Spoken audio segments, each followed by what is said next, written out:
South African politics took a dramatic and explosive turn this week as tensions within parliament boiled over, leaving the country stunned and speculating about the political future of President Cyril Ramaphosa and the African National Congress, ANC. What started as a routine sitting quickly descended into chaos, with the Economic Freedom Fighters, EFF, staging a fiery walkout and the Democratic Alliance, DA, launching a full-blown offensive that shook the ANC to its core. For many, it marked what could be the beginning of the end for Ramaphosa's already faltering leadership. It all began with what was meant to be a critical question-and-answer session with the president. Members of parliament had gathered in what was expected to be a tense but structured debate. However, EFF leader Julius Malema wasted no time in challenging Ramaphosa, accusing him of presiding over a regime of lies, corruption, and economic decay. The Red Berets demanded accountability for the Phala Phala scandal, the Eskom collapse, and the spiraling cost of living. When Speaker of Parliament Nosiviwe Mapisa tried to rein in the EFF, calling their remarks disruptive, the entire EFF caucus erupted in protest, chanting, "Ramaphosa must fall." Moments later, in a well-coordinated move, the entire EFF bench stood up, raised their fists, and marched out of the chambers in protest. Their walkout was not just symbolic, it was a calculated act to show the public that they no longer consider Ramaphosa a legitimate president. But if the EFF's exit was theatrical, what came next was pure political warfare.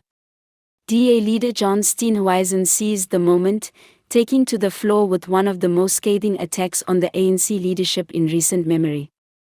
"This is not just a crisis of governance, this is a crisis of credibility.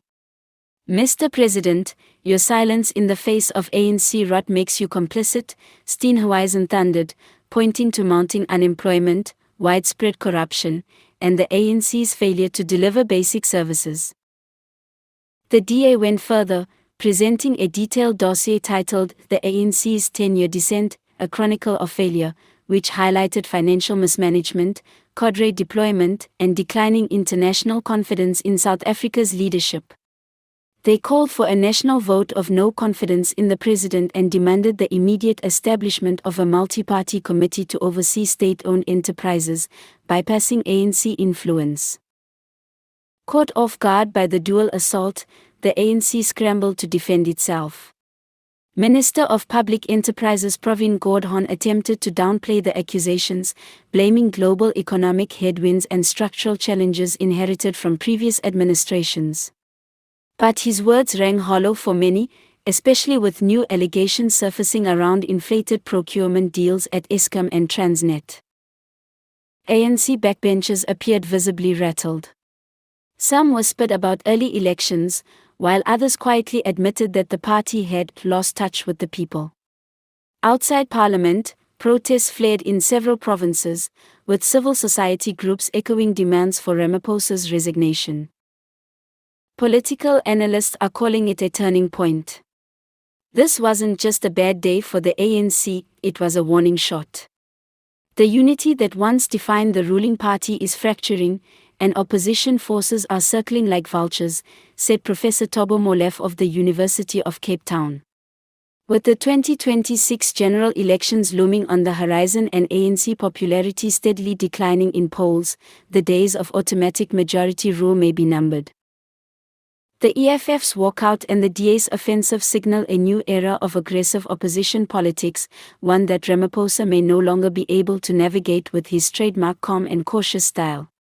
Calls for coalition governments, impeachment inquiries, and civil society intervention are growing louder by the day. For ordinary South Africans, the drama unfolding in Parliament is both infuriating and hopeful.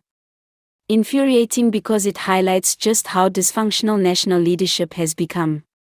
Hopeful because it may finally force change in a system long plagued by complacency and corruption. Whether this truly is the end of the road for Ramaphosa and the ANC remains to be seen. But one thing is clear, the era of unchecked dominance is over.